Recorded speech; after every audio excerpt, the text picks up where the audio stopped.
तो देखिए खेसारी लाल यादव का दो गाना बहुत ही आजकल बहुत नाच प्रोग्राम में या लगन में बहुत तगड़ा बज रहा है। बहुत जितना आप लोग अंदाजा नहीं लगाए उतना बज रहा है ट्रेंडिंग स्टार खेसारी लाल यादव का गाना।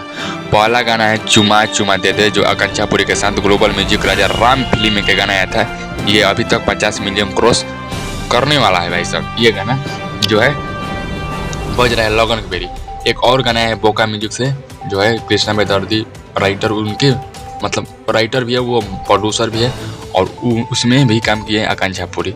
चुलिए के हुक पर, मतलब लटक जेब राजा चुलिए के हुक में, वो गाना भी बज रहा है ग्राउंड लेवल पर भी। और उसका रील्स जो है एक दिन में 100 मिलियन क्रॉस कर लिया है भाई साहब। ट्रेंडिंग ऐसा खेसारी लाल यादव क्या चीज़ है। नहीं इस बार लगन में ट्रेंडिंग ऐसा खेसारी लाल यादव भाई बज रहे हैं चारों तरफ। देख लीजिए तो चुमा चुमा दे दे चुमा ये गाना, और आपके लटक जब राजा चोलिए के हुक में ये गाना ग्राउंड लेवल पर बज रहा है। ऐसा कोई भी नाच ना हो जिसमें ये गाना नहीं बज रहा। बाबू साहब हो जाए, चाहे राजपूत हो जाए, चाहे चमार हो जाए, चाहे भुनियार हो जाए, कुछ भी अदर हो जाए, खेसारी लाल यादव का जात छोड़कर हर एक जात में वो गाना बज रहा है। हम खुद देखे हैं पर्सनल जाकर भाई साहब। वो गाना ग्राउंड लेवल पर एक बार नहीं 3-3 4-4 बार गाना वो बज रहा है और बहुत ही मज रहा है। और नचानियाँ भी उस पर बहुत नाच रही है।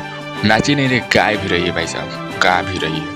वो लिपसिंग भी करी है बहुत बढ़िया से। याद कर लिए गाना। चलिए मिलते हैं कुछ अपडेट लेकर।